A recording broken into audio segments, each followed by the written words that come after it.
ngomong-ngomong mengenai capek, lelah, dan banyak gejala-gejala yang lain, kita akan bahas mengenai cepat lelah dan juga kurang darah. Ada orang bilang darah rendah dalam acara talk show kesehatan nomor 1 di Indonesia, Ayo Hidup Sehat.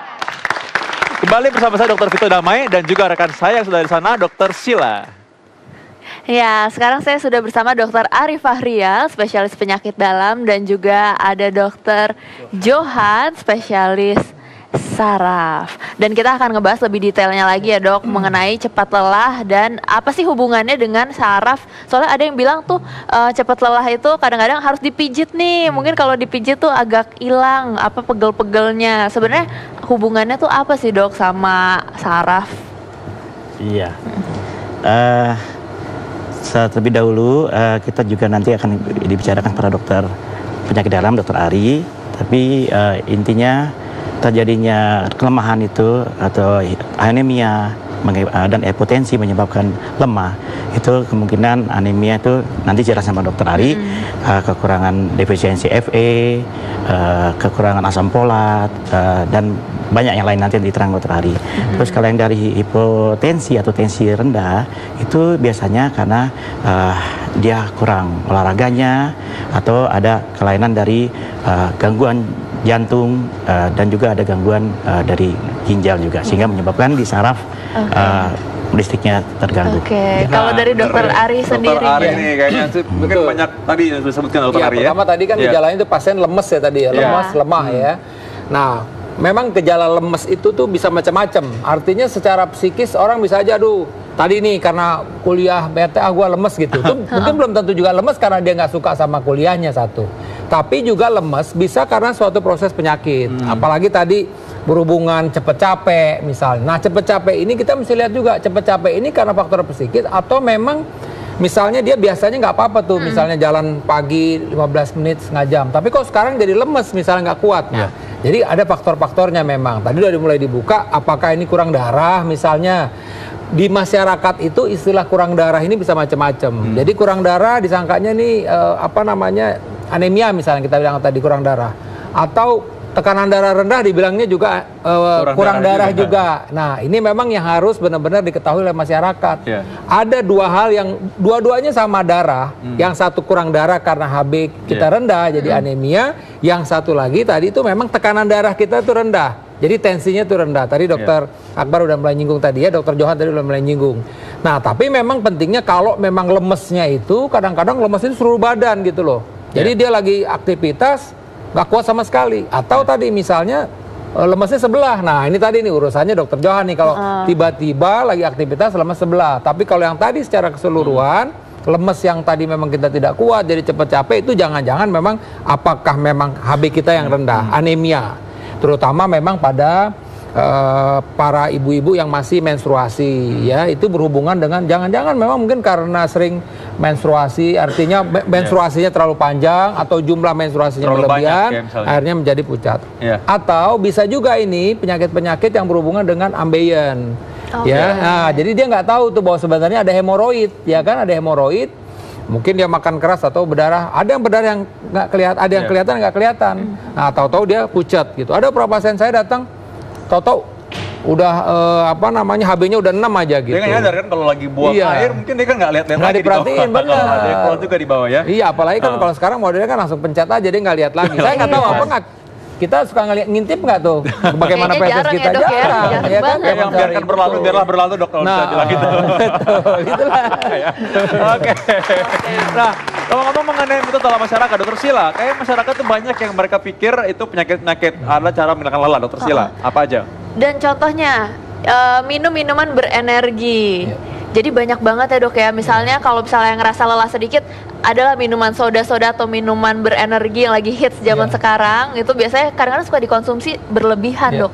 Sebenarnya itu nggak baik dan banyak efek sampingnya juga kalau dari dokter sendiri. Kita mesti pinter-pinter nih masyarakat melihat, ya kan di selalu komposisinya tuh, minuman energi ini apa nih, berapa kalorinya, ya kan, kemudian berapa jumlah kafeinnya itu penting, ya karena tadi kafein bisa berhubungan dengan jantung berdebar-debar ya, kemudian kalau pasiennya hipertensi nanti jadi stroke misalnya ya kan, urusannya ke dokter Johan ini urusannya misalnya. Jadi emang mesti diperhatikan tuh, kadang-kadang minum udah gitu dia misalnya untuk lelahnya ini, makanya tadi saya bilang tadi lelahnya itu kenapa gitu loh. Lelahnya itu kenapa? Kalau lelahnya ini karena anemia, misalnya karena pucat, kurang darah, itu bukan solusi misalnya minum yang berenergi ini. Ini lelah sebenarnya kan mungkin sebenarnya memang tubuh kita tuh udah mesti istirahat. Banyak banyak kita tuh ya sebenarnya minum kafein itu hanya mengelabuhi aja gitu loh sebenarnya.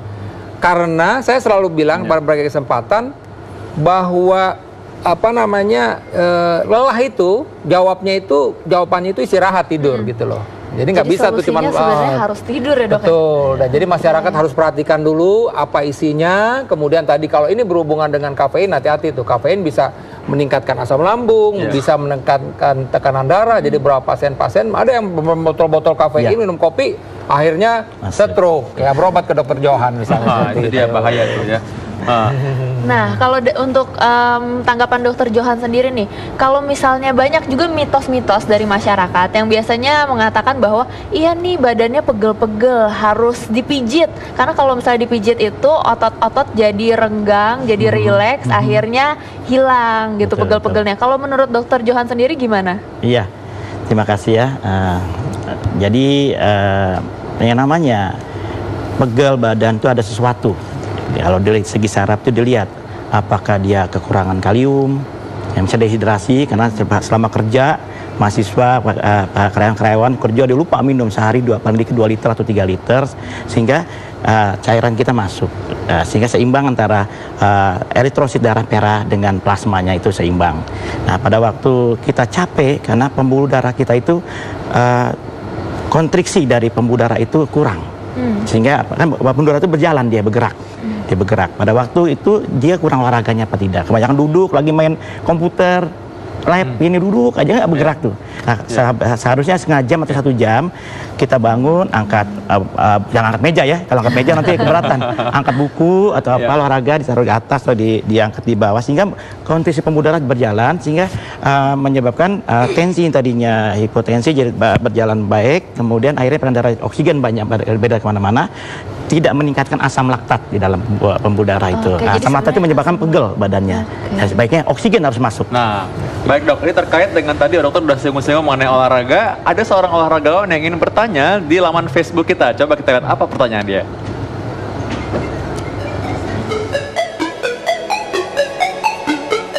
Halo dok, apa kabar? Saya Kurnian Willianto. Saat ini saya sudah tidak lagi bermain sebagai pemain sepak bola profesional, tetapi kegiatan saya sehari-hari masih berhubungan dengan sepak bola, masih melatih, kemudian ada coaching klinik, kemudian juga sering seminar, sehingga membutuhkan daya tahan fisik yang luar biasa. Nah, belum lagi ditambah dengan sering bolak-balik Malaysia Jakarta karena harus ngumpul dengan keluarga. Dan mungkin dokter di program Ayo Hidup Sehat bisa memberikan solusi atau saran bagaimana caranya agar aktivitas saya yang membutuhkan mobilitas tinggi ini tidak cepat capek atau tidak cepat lelah. Karena umur saya juga tidak muda lagi. Mudah-mudahan dokter bisa memberikan solusinya. Terima kasih. Oke, sebenarnya Kurniawan Dwi Yulianto ini pemain bola idola saya waktu masih kecil ya. Beliau adalah seorang pemain tim nasional era tahun 90-an, sangat terkenal. Mungkin dokter Ari bisa membantu dokter Kurniawan ya, ini. Pertama tentu tadi Kurniawan tadi bilang bahwa dia tidak muda lagi. Nah ini penting dulu check up dulu nih. Nah udah mesti dicek dulu nih kadar apakah dia memang tadi nih termasuk HB-nya baik apa tidak, kemudian fungsi livernya bagus apa tidak, fungsi ginjalnya bagus atau tidak, kemudian kolesterolnya bagus atau tidak. Jadi mesti check up dulu. Ya kan kalau perlu dia cek untuk treadmill test, lihat jantungnya bagaimana. Jadi karena begini tetap kita mesti ingat faktor U itu. Nah, faktor U itu penting. Kadang-kadang orang suka lupa. Ini agak sensitif nih dok kalau udah faktor U nih. Ada yang marah loh udah faktor U ini. Iya, karena kita suka lupa. Artinya gue kemarin nggak apa-apa lari 1 kilo gitu. Tapi kan dengan berjalannya usia pasti performance itu akan menurun. Fungsi-fungsi juga menurun. Jadi oleh karena itu saya bilang tadi, oke, cek dulu kesehatannya secara keseluruhan bagaimana. Kalau misalnya masih fit, tentu ada ukuran-ukurannya berapa banyak dia mesti exercise. Tapi yang penting lagi memang makan mesti dijaga. Jadi kalori mesti seimbang, kemudian sayur buah juga mesti cukup, minumnya tadi juga udah mesti cukup gitu. Istirahat. Saya mesti bilang sesibuk apapun usahain deh tidur 6 jam gitu loh. Nggak ada yang kopi bergelas-gelas atau berember-ember itu tidak akan menggantikan Atau tidur. minuman berenergi Tidak, Arsi lah betul ya. ini tadi betul. Jadi saya sih tetap, dok saya ini nggak ini tidur saya bilang udah. Kalau nggak, tapi tidur bener bukan tidur beneran. Tidur yang berkualitas Nah, berarti ya. tidur yang berkualitas. Iya. Itu. Baiklah, kita masih ada suruh Dokter Sheila ya.